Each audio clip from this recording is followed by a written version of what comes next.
Good evening, all of you.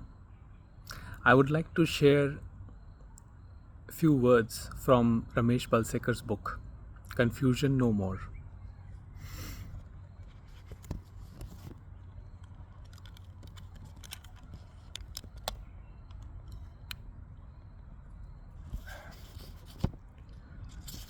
So, Ramesh says, consciousness, not aware of itself, suddenly becomes aware of itself. Potential primal energy suddenly activizes itself. And in that instant, which he calls the Big Bang, the entire universe with its infinite variety is born.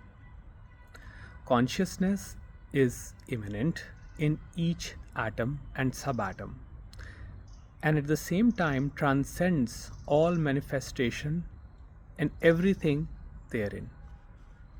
He further says, noumenon and phenomena, unmanifest and manifest, are in essence one, which has divided itself in a sort of mirage or illusion in order to enjoy this duality as life and living. Notice the word. He uses the word enjoy this duality as life and living. The recognition of wholeness brings this shift in perception. He could have also said to be trapped in the misery of this duality as life and living. But he chose to use the word enjoy instead of saying to be trapped or to be bound in the illusion. And yes, sometimes we use those words too, which is fine. But I love this sentence where he says, I'll read it again. He says, noumenon and phenomena, unmanifest and manifest, are in essence one, which has divided itself in a sort of mirage or illusion in order to enjoy this duality as life and living.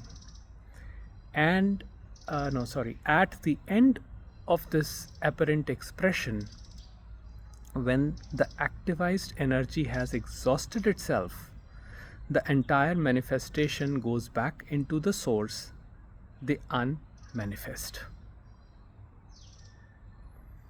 The unmanifest, the pure potential, call it the pure awareness or consciousness at rest, whatever you feel like, is one with what is being manifest. That is the world, the trees, the birds, the objects, the people, going down to atoms, subatoms, the quantum fields, whatever you want to call them, it is all appearing in consciousness. Even the interactions of quantum fields, which produces subatomic particles or changes their nature, is happening in consciousness. So everything is alive, everything is vibrant. The drop of water is not separate from the ocean. The nature of drop of water is the ocean. But when the drop identifies itself to be limited, and it lives in that way, trying to build itself, trying to make itself more strong, big, in order to compete with others, that is when it experiences suffering, pain and suffering, because it is denying its fundamental nature, which is vastness. So is consciousness. Unmanifest is our true nature, the pure potential, the noumenon. But we start identifying with this limited mind-body complex, and we think that this is our only reality. At the level of phenomenality, the world, yes, the mind and body is there, and it has to be taken care of too. But this is not what we are limited to, because this mind and body is not there in deep sleep.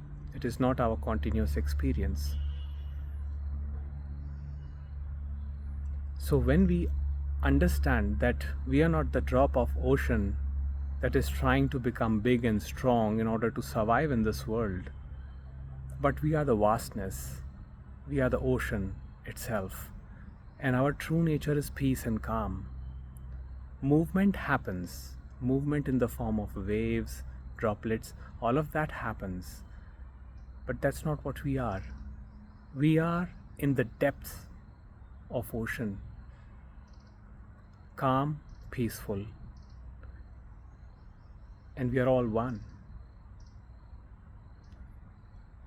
What you see as the other is an illusion. There is no other. There is neither this me nor the other. It's all one consciousness. And I would further like to read a small quote from Bhagavatam, which is translated by Ramesh Balsekar in the following manner. He says, "As the spider weaves its thread out of its own mouth, plays with it, and then withdraws it again into itself, so the eternal, unchangeable Lord, who is without form, without attributes, who is the absolute knowledge and absolute bliss, evolves the whole universe out of himself, plays with it for a while, and again withdraws it into himself." So the sound that we hear comes from silence, but they are not true. The bedrock, the foundation, the essence of every sound is silence. Without silence, you would not be able to make any distinction between what is silence and what is sound.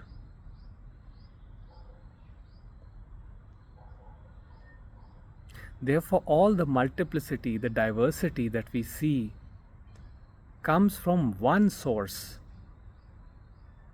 It emanates from that source, it plays, and then it goes back into that source.